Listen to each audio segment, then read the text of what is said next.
Hello दोस्तों। और आप लोगों के सामने फिर वही क्या नाम है जो बचा था, क्या हिस्टेरिसिस मोटर का कुछ पार्ट बचा था, तो आपके सामने हमने पूरा हिस्टेरिसिस मोटर ही बना दी। हिस्टेरिसिस मोटर ही बना दिया है। ये आपका स्टेटर पार्ट हो जाता है, आपका रोटर। रोटर के दो बगल में एक क्रॉस बार है, क्या क्रॉस बार है, जिसके कारण यहाँ मैग्नेटिक पोल जनरेट करते हैं, क्योंकि cross bar roll reactance path प्रदान करता है, जिसके कारण क्या होता है, दोनों रोटर के दोनों साइड में मैग्नेटिक पोल जनरेट हो जाते हैं। और यह है शेडेड कॉइल जो हम शेडेड कर देते हैं।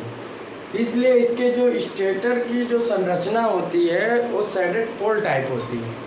क्या होती है? शेडेड पोल टाइप होती है। और क्या नाम है, या तो परमानेंट कैपेसिटर टाइप होती है। क्या होती है? परमानेंट कैपेसिटर टाइप होती है, क्योंकि जो इसके स्टेटर की संरचना होती है शेडेड पोल टाइप होती है, परमानेंट कैपेसिटर टाइप होती है। तो देखा जाए, जब हम इसके एक बात तो हमने बताई थी कि जब भी हम अगर स्टेटर को मेन सप्लाई मान लीजिए 5 एम दे दिए, तो इसमें दो फील्ड होना चाहिए। एक रोटेटरी दोनों अपोजिट दिशा में होना चाहिए, कांस्टेंट मैग्नीट्यूड से घूमना चाहिए, तो रोटेटिंग मैग्नेटिक फील्ड जनरेट होना चाहिए। एक स्टेटर का मैग्नेटिक फील्ड और एक रोटर का मैग्नेटिक फील्ड दोनों आपस में सिंक्रोनाइज हो जाते हैं। तो क्या होता है, जो हिस्टेरिसिस मोटर हो सिंक्रोनस स्पीड से घूमने लगता है। तो यहाँ देखा जाए, जब हम स्टेटर को सप्लाई देते हैं तो उसमें क्या होता है, रोटेटिंग मैग्नेटिक फील्ड जनरेट होता है। तो वहाँ इंडक्शन नाम की घटना होती है। इंडक्शन के कारण रोटर सर्किट में क्या होता है, रोटर सर्किट में भी करंट फ्लो होता है। करंट फ्लो होता है तो इंड्यूस्ड ईएमएफ जनरेट होता है, तो रोटर सर्किट भी थोड़ा घूमने लगता है, मगर भी सिंक्रोनाइज नहीं हुआ। सिंक्रोनाइज का मतलब क्या होता है, जब इसकी फील्ड, रोटर की फील्ड एनएस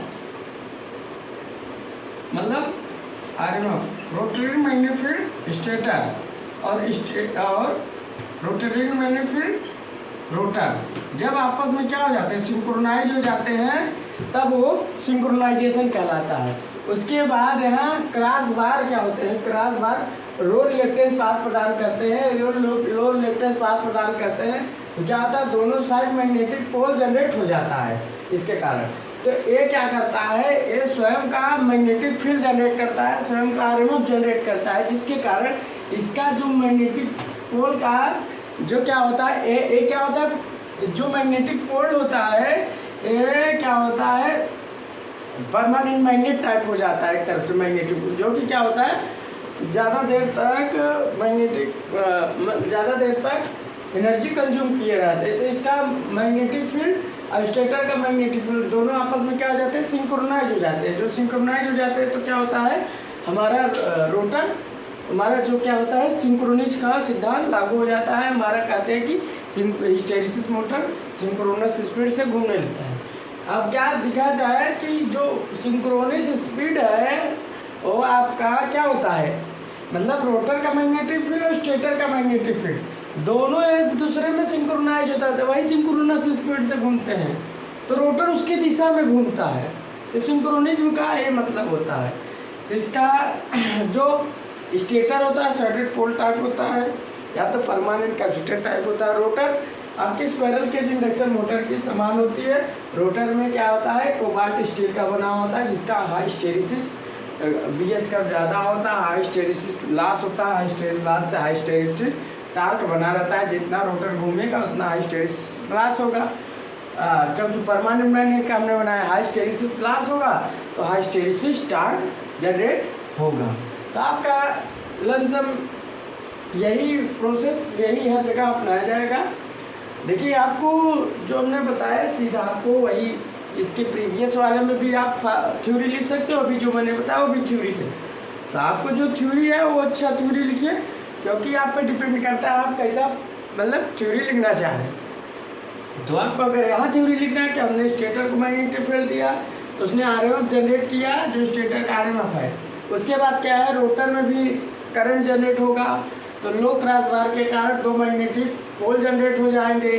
तो क्या है कि दो मैग्नेटिक पोल अपना आरएमएफ जनरेट करेंगे, जो स्टेटर के आरएमएफ के साथ सिंक्रोनाइज होकर घूमने लगेंगे। और रोटर क्या होता है, ये परमानेंट मैग्नेट का बना होता है, तो भाई ज़्यादा देर तक रिजुअल मैग्नेटिज्म रहेगा, ज़्यादा देर तक रिजुअल मैग्नेटिज्म रहेगा।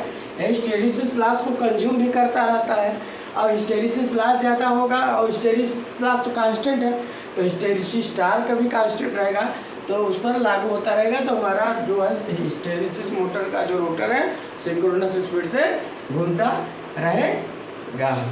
तो इसको उतार लीजिए।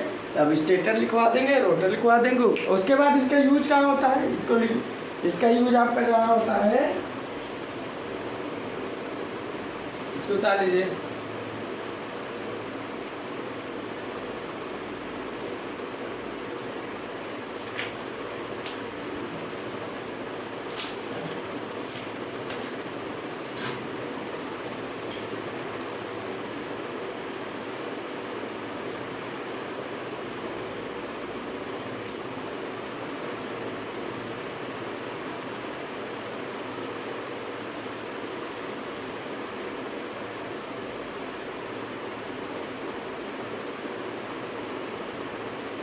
इसका जो रोटर होता है लैमिनेट टाइप होता है, लिख लीजिएगा लैमिनेट कोबाल्ट स्टील रोटर।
तो हिस्टेरिसिस मोटर लगभग उसके बाद इलेक्ट्रिक मोटर चलेंगे। तो लगभग इलेक्ट्रिक मोटर कल का समाप्त हो जाएगा।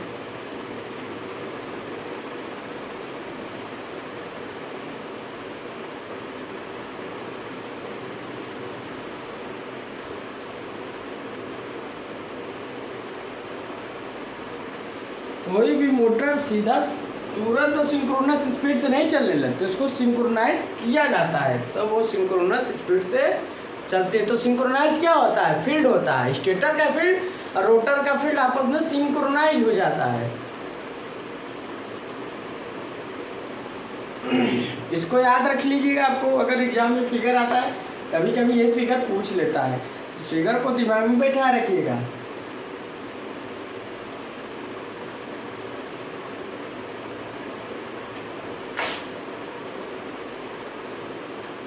हम मिटा देते हैं।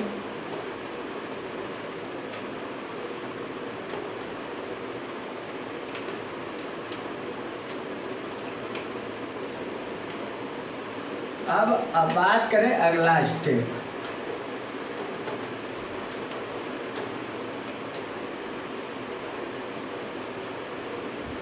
यूज, तो इसका यूज कहाँ, तो स्टेटर जो इसका होता है, अभी लिखा है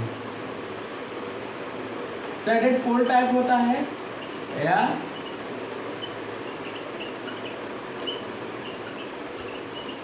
या परमानेंट कैपेसिटर टाइप होता है।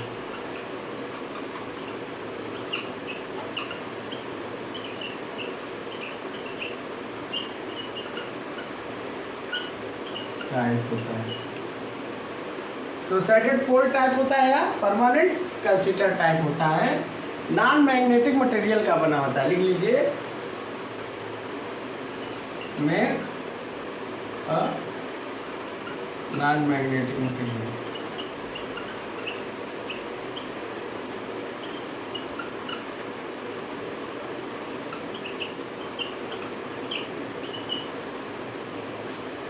और रोटर के बारे में हमने कल लिखा था, थोड़ा ऊपर लिखा थे। तो रोटर क्या होता है, मैग्नेट का बना होता है, magnetic material,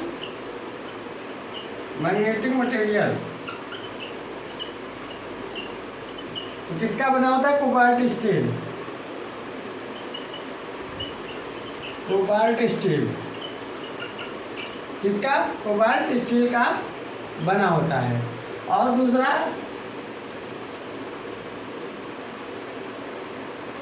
squirrel cage induction motor की तरह होता है, स्क्वायरल केज इंडक्शन मोटर की तरह लिख दे, सेम है squirrel cage induction motor.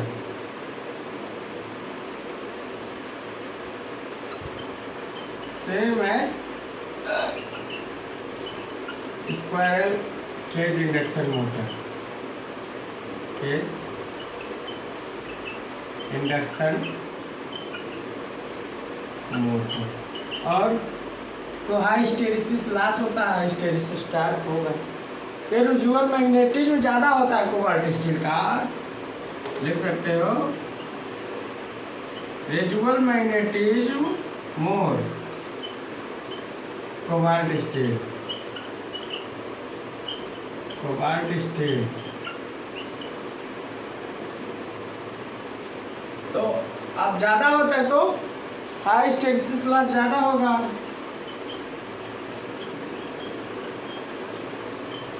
Loss मोर, और हिस्टेरिसिस लॉस मोर तो हिस्टेरिसिस स्टार्ट मोर, देन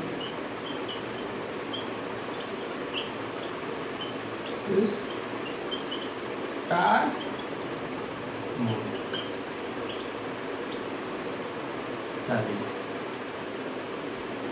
इसका उपयोग कहाँ करते हैं, जहाँ जैसे साउंड इक्विपमेंट में,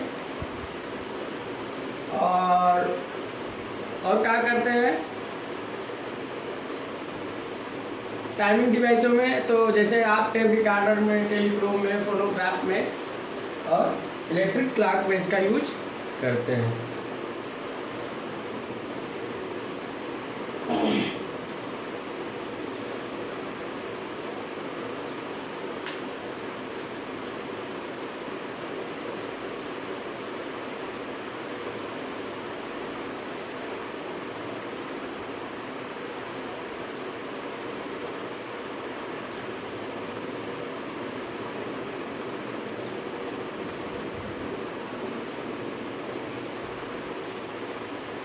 इसका जो टार्क होता है, हिस्टेरिसिस टार्क कांस्टेंट होता है, मतलब टार्क कांस्टेंट होता है।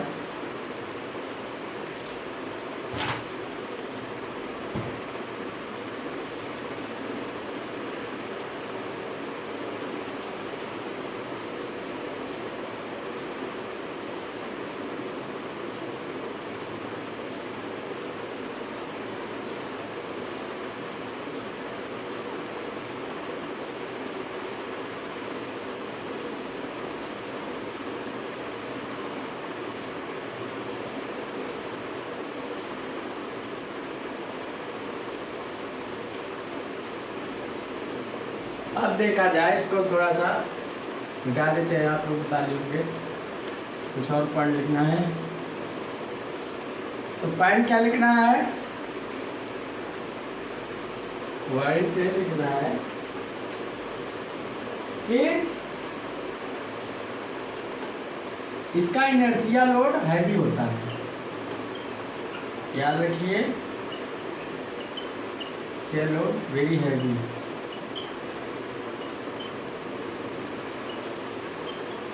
और 1/7 HP की लगभग बनाई जाती है, capacity 1/7 HP।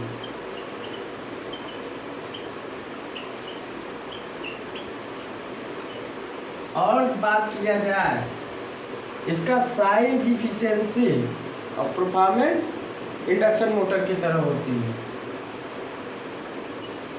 Size, efficiency, performance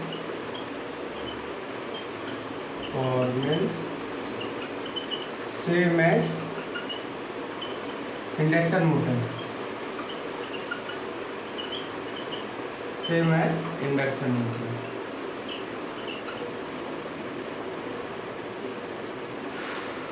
तो देखा जाए इसका यूज कहाँ करते हैं? इसका यूज जैसे साउंड इक्विपमेंट में,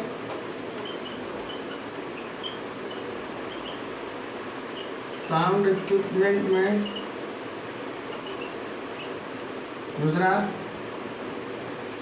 टाइमिंग डिवाइसों में,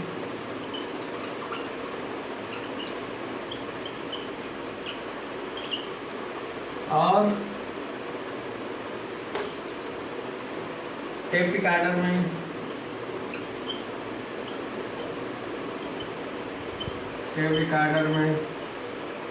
टेलीक्रोम में,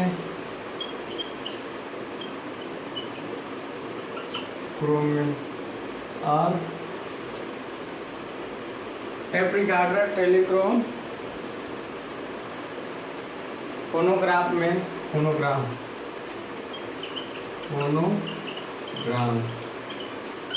और आपका इलेक्ट्रिक क्लॉक में।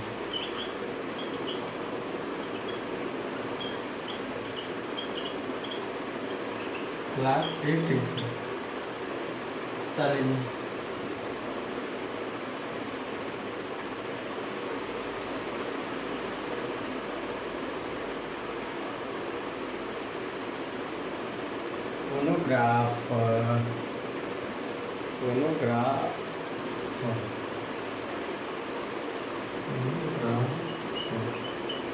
फोनोग्राफ में टेलीक्रोम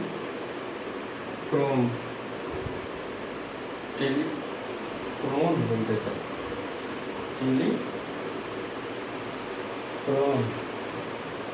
टेलीक्रोम टेलीक्रोम में, फोनोग्राफ में, टेलीक्रोम में, टेप रिकॉर्डर में, टाइमिंग डिवाइस में, साउंड इक्विपमेंट में, इलेक्ट्रिक क्लॉक में। ज़्यादातर टेप रिकॉर्डर वाला पूछा है अभी तक, ज़्यादातर टेप रिकॉर्डर वाला पूछा है। इलेक्ट्रिक क्लॉक भी पूछ सकता है। अब लेटेस्ट मोटर पढ़ेंगे, लगभग आपका ये समाप्त हो गया है।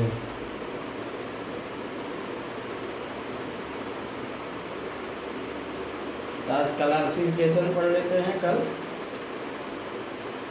आपका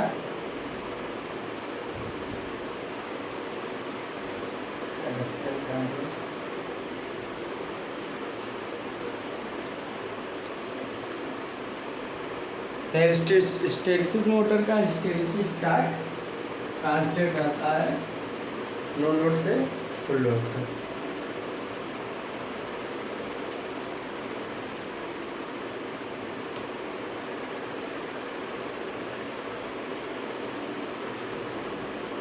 इसको तालीम बता लीजिए।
तो लगभग इलेक्ट्रिक मोटर का जितना हमने था बता दिया है हिस्टैरिसीस मोटर का। तो अब क्या है, हिस्टैरिसीस मोटर खत्म, अब इलेक्ट्रिक मोटर सड़ेंगे। थोड़ा क्वालिफिकेशन पर लिंक कर क्लासिफिकेशन, तो इलेक्ट्रिक मोटर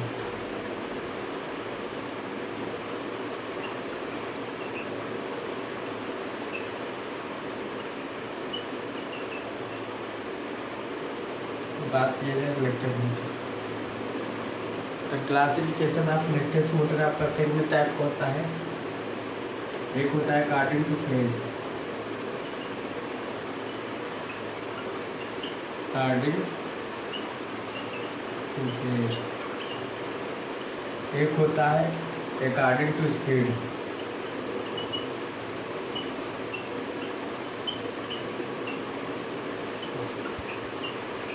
कई प्रकार से होता है। इसमें होता है नंबर एक करके लिखेंगे split phase type, split phase type B with centrifugal switch, with centrifugal switch, without centrifugal switch, centrifugal switch। ये आपका फेज के अनुसार हुआ। तो ये आपका आ जाता है इसमें नंबर एक, ये सिंगल फेज है। कौन सा फेज है? Single phase, single phase. दूसरा मल्टी फेज, मल्टी फेज। तो मल्टी फेज में आपका क्या आएगा? Two phase, three phase. क्या आएगा? टू फेज और A B, three phase.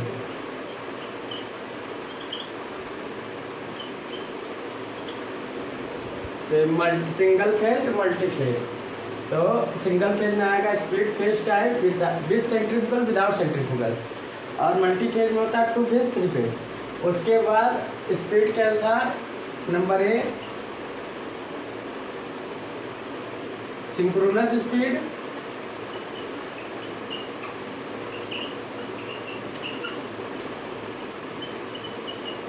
Speed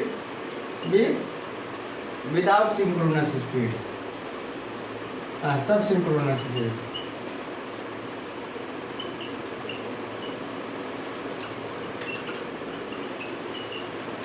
speed. और सी इंडक्शन मोटर,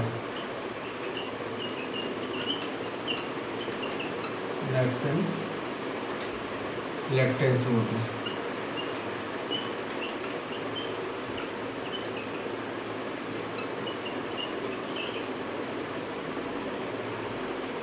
ये आपका क्वालिफिकेशन का क्लासिफिकेशन हो गया कि आपका जो रिलेक्टेंस मोटर होता है वो कितने टाइप का होता है, वो हम आप आपके सामने ला के रख दिए। अब लोग आप लोग याद रखिएगा कि अगर सिंगल फेज पूछेगा तो सिंगल फेज में आपका स्प्लिट फेज टाइप होगा with centrifugal switch, without centrifugal switch. और मल्टी फेज में होगा तो टू फेज, थ्री फेज। अगर अकॉर्डिंग टू स्पीड में पूछेगा तो हमारा जो स्पीड इलेक्ट्रिक मोटर का 3 स्पीड हो सकता है। एक सिंक्रोनस स्पीड, एक उससे कम सब सिंक्रोनस, एक उससे कम इंडक्शन। तो हमारा इलेक्ट्रिक मोटर 3 स्पीड पर चलता है। तो हमारा जो इलेक्ट्रिक मोटर है वो आपका इलेक्ट्रिक के सिद्धांत पर काम करता है। तो इलेक्ट्रिक के सिद्धांत, इसको उतार लीजिए। तो इलेक्ट्रिक के सिद्धांत पर काम करता है। अब इसके बारे में हम कल आपको बताएंगे कि इलेक्ट्रिक मोटर क्या होती है, कितने एचपी की बनी होती है, क्या कंस्ट्रक्शन होता है, क्या कैसे, सारा इलेक्ट्रिक मोटर कल बताकर समाप्त कर देंगे। उसके बाद आपका बचेगा रिपल्सन मोटर, रिपल्सन के बाद आपको हटेगा रिवर्सन। तो आपको बताने के बाद वही फिर आगे चला जाएगा। उतार लीजिएगा।